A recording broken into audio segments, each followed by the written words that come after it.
হচ্ছে যে ঘুমাতে চান, আর ঘুমের ওপর অন্যান্য মাসাইলকে, অন্যান্য কাজকর্মকে কেয়াস করা যেতে পারে। ঘুমের ক্ষেত্রে হাদিস রয়েছে। অধিকাংশ মানুষের যেহেতু সহবাস রাত্রে হয় আর সহবাস পরে ঘুম আসা স্বাভাবিক, সুতরাং এই ক্ষেত্রে উত্তম হচ্ছে যে গোসল করে ঘুমাবেন। আপনি গোসল করে ঘুমাবেন, এটি হচ্ছে উত্তম। কিন্তু এটি ওয়াজিব ফরজ না যে সহবাসের সাথে সাথে গোসল করতে হবে, কারো সহবাস হলে এসব করে।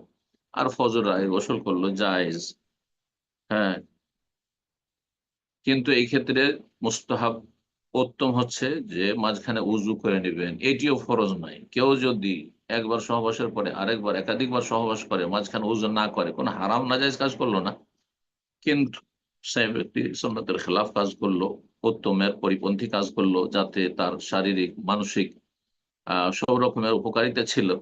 আর অজু একটি ইবাদত, অজুই একটি ইবাদত। সুতরাং এই বিষয়টি যেন আমাদের লক্ষ্যে থাকে।